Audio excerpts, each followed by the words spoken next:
and welcome to São Tomé and Principe. We're in the island of São Tomé right now. We arrived last night around maybe 5. As we arrived, the sun was setting. We're on the equator, so that makes sense. But by the time we actually got to our car, which we rented a car, my dad is actually the one who's driving around the island. There's no cell connection here, even if we wanted to find a GPS to figure out where to go. So doing it old school based off the maps, I don't know how to do that, but Lance is a somewhat good navigator. Our journey here last night was kind of crazy, to put it one way. But we made it here, and this is what our hotel looks like, at least the outside where the pool is. Do a little deck tour. And it's actually raining right now, and this was supposed to be the dry season. That's why we went in the summer. But it doesn't appear to be so dry. So I think we're just gonna take the car and drive around for a little bit and see what there is to see around here. Alright, so it's now Tuesday, the next day. Oh, I don't know why I looked at my watch. I've actually removed it and put this mosquito watch on, so hopefully that works, because if you want to look at my legs, let's look at my legs. I got 1, 2 right there. Here, there's this one. I am all bit up, and that's not even half of them. But we are actually leaving the Eco Lodge right now. It's where we're staying. I don't know if I ever said that. Roca Eco Lodge, if you want to come here. Very nice pool, but it's too cold to swim in. Not gonna lie, yesterday was a little bit of a dud. It kind of just rained all day, and yeah, we just really didn't do anything. We went out for that drive, which was nice, but it was just really windy, kind of cold. But today we're gonna make our way out to a waterfall called Bombay, yeah, something like that. So it might be rainy. The water sounds like it's gonna be freezing, but we're gonna see what it's like anyways. I love waterfalls, so even if I can't go swimming in it, I just love watching them and being with them and the scenery. Hopefully we don't get bitten by any crazy things and snakes and all that. Who knows? But this is the outfit of the day. I didn't really know what to wear, so I wore this shirt yesterday, and I'm just wearing it again so I could get it all dirty. Bathing suit of the day. Yeah, I look like I belong in the jungle, kind of, which is the point. And then, yeah, so, and then we're gonna go to our next hotel, which is in the southern part of São Tomé, supposedly on a beach, so looking forward to that. Hopefully the water is warm. I haven't even touched the ocean water around here yet, but crossing fingers that it'll be okay enough to swim in and not too wavy, because I saw the waves yesterday and boy, it looked like if I touched those, I would die. Cacau. Cacao?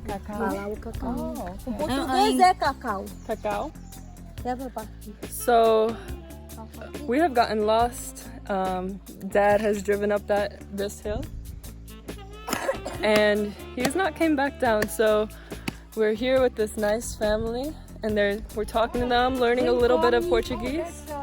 É comível. É comível.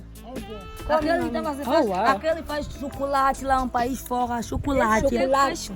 Do doce de chocolate. Looks like we're gonna try some fruit.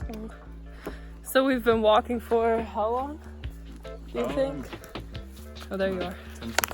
Whenever we see someone, because people literally just pop out of the woods like it's nothing, and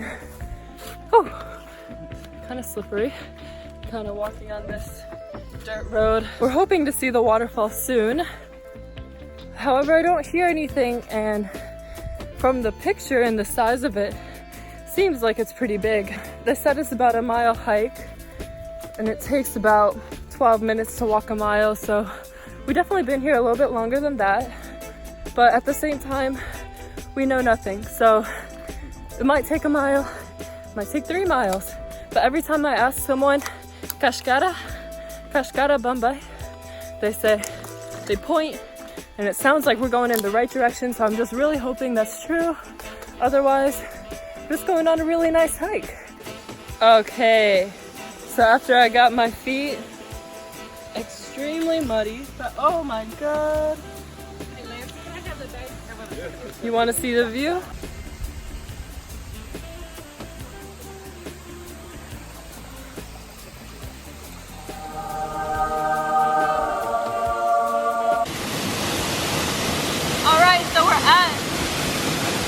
Cascada Bamba, Bamba, Bamba, Bamba, Bamba. And it's freezing.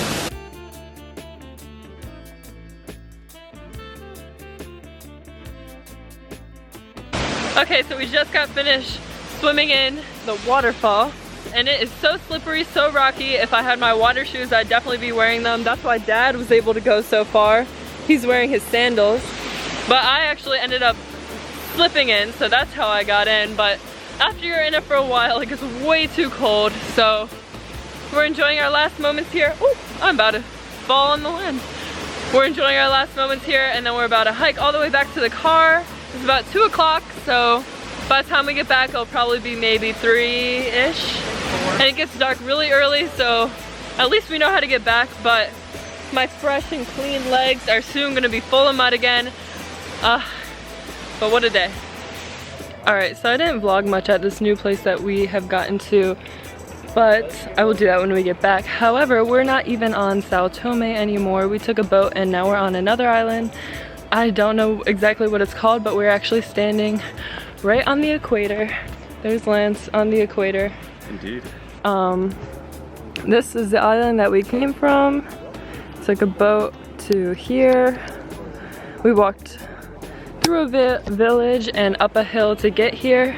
Other than this, I don't know what else there is to do in this island, but we will be staying here for 3 more hours. So I know there's a resort somewhere over here, so we're gonna try to go there, visit it, and try to get some money out, because actually they don't really accept US dollars and we don't have any euros, and in order to get any money out, we can't use the chip because that's too new and they don't have that here. Alright, it is finally time. I didn't forget this time to do a hotel tour. So right now we're standing on my mama's house.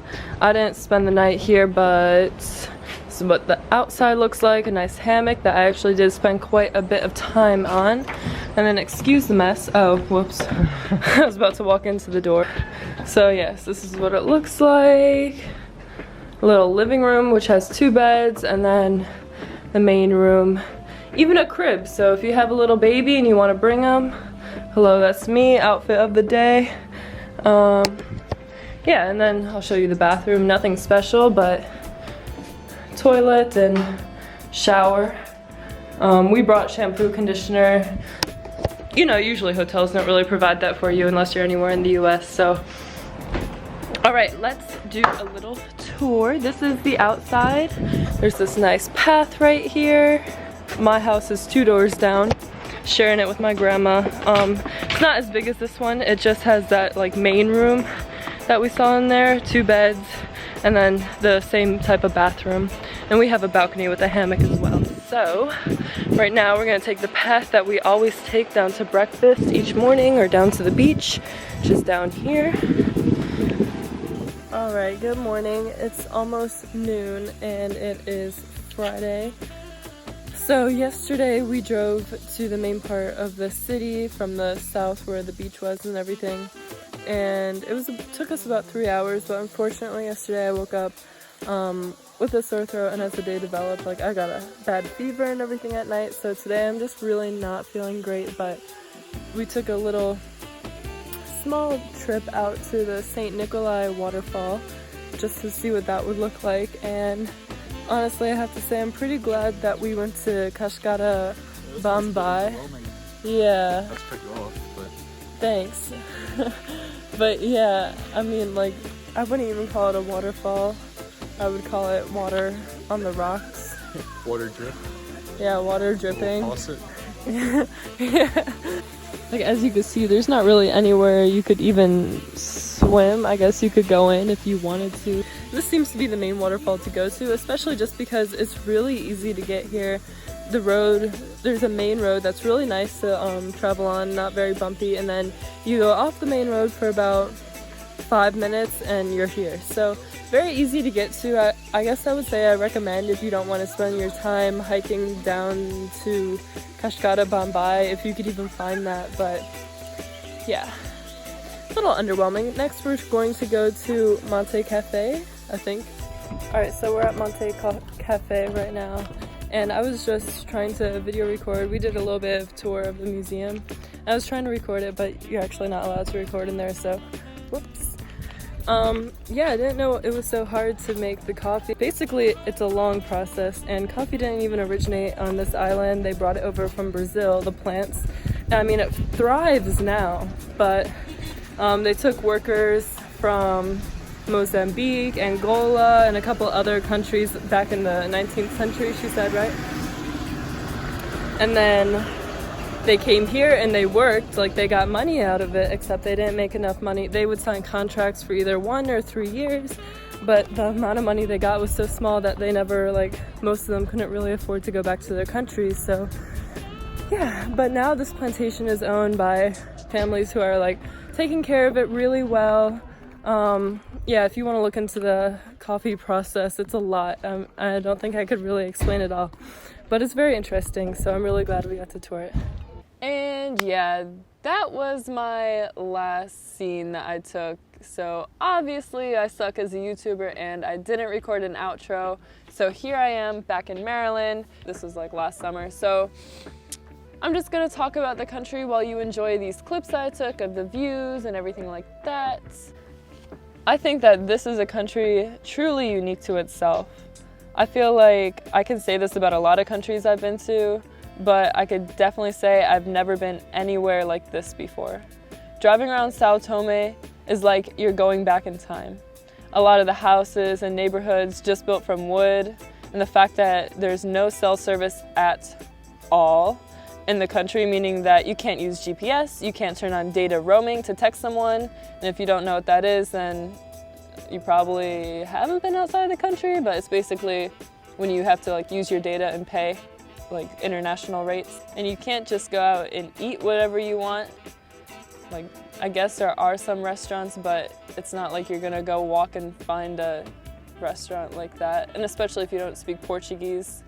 Yeah, that would be pretty difficult. You can't go for walks in the rural areas, which is mainly where we stayed for the trip, just to, if you're feeling bored, you want to go for a walk. I remember that we wanted to do this one time and there was just nowhere to go. Everywhere around us was full of mud. So, and I don't know if that's like it all the time, but there's not really people going for walks as tourists, if you know what I mean. And a big thing for us is that there was no way to take out money, and so, at least for the first 4 days of the trip. So this is meaning that we had to use what we had in dollars or euros, which is the only thing that they accepted. It was just kind of scary because the resorts that we stayed at, basically like a hotel that you had to pay for everything, like food and drinks and all that, were really, really expensive, which is kind of shocking because you look around when you're driving around the cities and the people have nothing. So it just kind of made me upset knowing that these resorts are getting all this money and the people aren't really living off much, but that was just my perspective. I guess at our second to last hotel, we ended up using all of our money.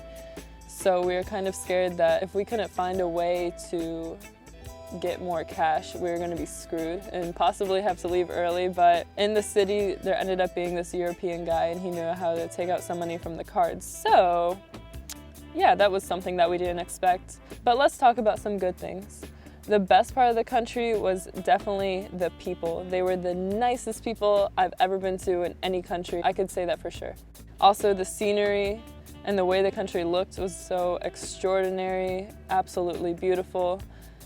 The reason why the video is so choppy is kind of because of the reasons that make the country unique, which caused me to deal with some emotional problems, mainly because I didn't anticipate that I wouldn't get to talk to my boyfriend, or now fiance. Spoiler alert for a future vlog. Not even being able to text them and just find out how each other are every day is something that I wasn't prepared for. And also, as you saw, I got sick, so that was kind of difficult, and my grandmother and mom also ended up getting really sick. So yeah, I pretty much only filmed when I was happy, and that's not to say that I regret this trip or anything. I'm super happy that I had the opportunity to check out a country like this, and it made me learn a lot about myself and an extremely unique culture, and I got to meet the nicest people. But of course, the only way to find out if this country is for you is to check it out yourself. I really hope that you guys enjoyed this vlog and maybe it cleared up any curiosity that you had about the country or just the world in general. And yeah, thank you for watching. Please like, share, subscribe, do all that stuff. Comment down below, tell me what you think, and have a good day.